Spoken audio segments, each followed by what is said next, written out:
হরে কৃষ্ণ, রাধে রাধে বন্ধুরা, তোমরা সবাই কেমন আছো? আশা করি ভালো আছো। তোমাদের ভালোবাসায় আমরাও অনেক অনেক ভালো আছি। তো কী মনে হচ্ছে দেখে যে পোস্ত ছাড়া কীভাবে মাছের ঝালটা আমি বানিয়ে নিয়েছি? অবশ্যই রেসিপিটা দেখতে হলে পুরো ভিডিওটা দেখতে হবে। তো চলে এসো, তোমাদের সাথে আজকে শেয়ার করে নিই রেসিপিটা।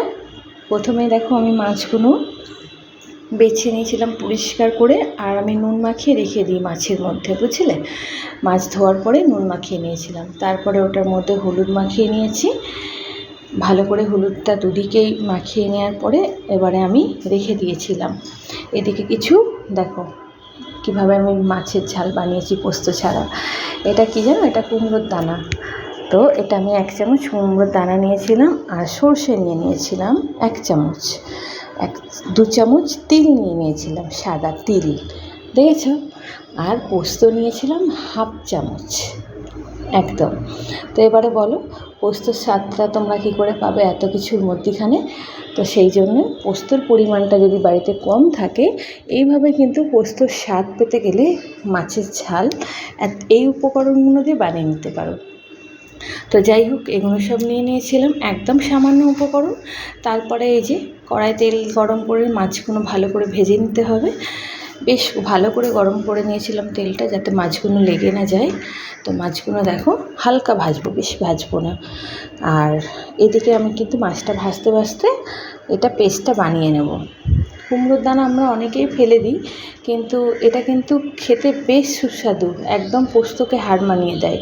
যদিও পোস্তর সাথে তুলনা করা যায় না, কিন্তু পোস্তর কম নয়, কিন্তু অনেক সুস্বাদু খেতে। এর আগেও আমি পোস্তর সাথে কুমড়োর দানা রেসিপি দিয়েছি। তো যাই হোক, মাছগুলো সব ভেজে নিয়েছিলাম। তারপরে দেখো ওর মধ্যে দিয়ে দিয়েছি সামান্য কালো জিরে আর একটা কাঁচা লঙ্কা ফোড়ন।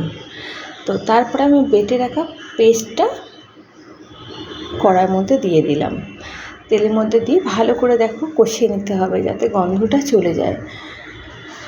কুমড়োর দানার গন্ধ থাকে তো একটা, সেটা যাতে গন্ধটা চলে যায়। আর সাদা তিল, তবে আমি এইটুখানি বলতে পারি, তোমরা যদি বানিয়ে খেতে পারো, খেতে কিন্তু বেশ সুস্বাদু লাগে, অসাধারণ। মানে পোস্ত ছাড়াও তোমরা এটা বানাতে পারো। আমি তাও 1/2 চামচ পোস্ত দিয়েছি। যাই হোক, বানিয়ে খেয়ে অবশ্যই জানিও কেমন লাগলো, একটা নতুন রেসিপি। ভালো করে কষিয়ে নেওয়ার পরে আমি তার মধ্যে পরিমাণ মতো নুন, হলুদ আর লঙ্কার গুঁড়ো আর সামান্য চিনি দিয়ে দেবো। এই যে লঙ্কার গুঁড়ো দিয়ে দিলাম, আর সামান্য পরিমাণে একটু চিনি দেবো। চিনিটা তো তরকারিতে দিলে একটু স্বাদটা বাড়ে, রঙটাও চেঞ্জ হয়, তো সেই জন্য দিয়ে দিলাম। এবার এটা ভালো করে কষিয়ে নেব। তারপরে যে মশলা ধোয়া জলটা ছিল না, সেই মশলা ধোয়া জলটা আমি এর মধ্যে দিয়ে দেবো। কারণ বাটা মশলার জল, সর্ষে পোস্তর যে জলটা, সব কিছু মেশানো, দেখো তেল ছেড়ে দিয়েছিল, তারপরে আমি জলটা দিয়ে দিয়েছি। তো ভালো করে এটা মিক্স করে নেব।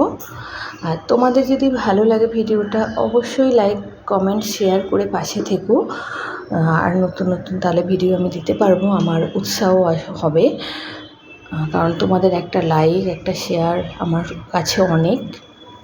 তো যাই হোক, পরিমাণ মতো জল দিয়েছিলাম। তারপরে মাছগুলো ঝোলের মধ্যে দিয়ে ভালো করে একটু ফুটিয়ে নিয়েছিলাম। দেখো হয়েই এসছে প্রায়। তো এটা কিন্তু গরম গরম ভাতে একদম বিয়েবাড়ির মতো।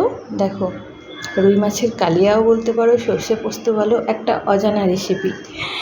তো আজ এই পর্যন্ত। সবাই ভালো থেকো, সুস্থ থেকো, টাটা সবাইকে। অনেক অনেক ধন্যবাদ আমার ভিডিও দেখার জন্য।